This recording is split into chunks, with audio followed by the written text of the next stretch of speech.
Et coucou tout le monde, j'espère que vous allez bien aujourd'hui. Alors on peut reprendre les vidéos, ça y est, je suis de retour.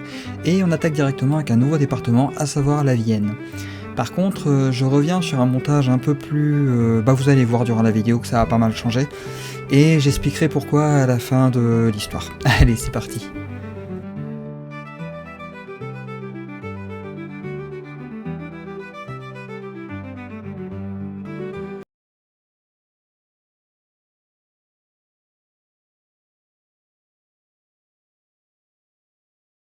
Nous avons déjà eu l'occasion de parler des fadets, ou fadettes, c'est selon. Pour recontextualiser, il s'agit plus ou moins de fées, ou alors de créatures qui s'en approchent. Car le terme fadet désigne aussi bien une fée qu'un lutin. C'est vers Moussac-sur-Vienne, un petit village du département que nous nous tournons, car non loin de ce dernier, vers Briare, se trouve une roche que l'on surnomme la roche aux fadets. Il est donc ici question de fées, car ce sont bien elles qui élisent souvent domicile dans ce genre de lieu, le plus communément. Mais ce n'est pas le plus important. Ce sont plutôt les deux histoires qui courent autour de cette roche. Pas au sens propre du terme, bien évidemment.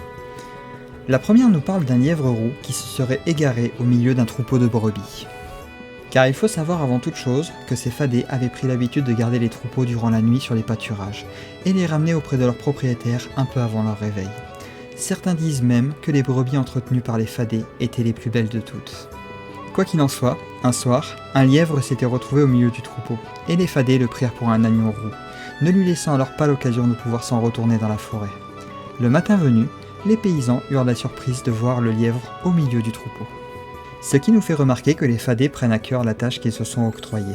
Ainsi, ils étaient connus pour bien faire leur travail. Même un peu trop bien, au point de ne pas laisser même un lièvre parvenir à leur échapper. Mais il y a une seconde histoire, et une autre de leur habitude. Celle d'échanger leurs petits avec les bébés humains. Ce qui arriva à un couple qui constata rapidement que leur enfant avait bien changé. Ainsi, ils se rendirent sous la roche aux fadets, dans le but de récupérer leur bébé. Le couple n'eut d'autre choix que de faire pleurer, voire brailler le petit fadet, jusqu'à ce que ses semblables acceptent de refaire l'échange. Car si les fadets peuvent nous jouer de vilains tours, ils ne sont pas non plus méchants au point de faire souffrir des innocents. Alors le couple récupéra son petit, qui avait été bien nourri et changé.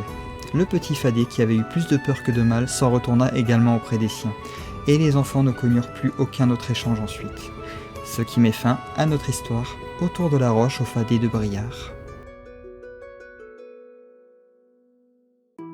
Et j'avais dit je m'expliquerai, alors me voici, concernant le changement de montage. Alors je sais que j'ai fait un sondage il y a quelques temps où je demandais qu'est-ce qui était mieux, continuer en l'état ou revenir sur l'ancien modèle.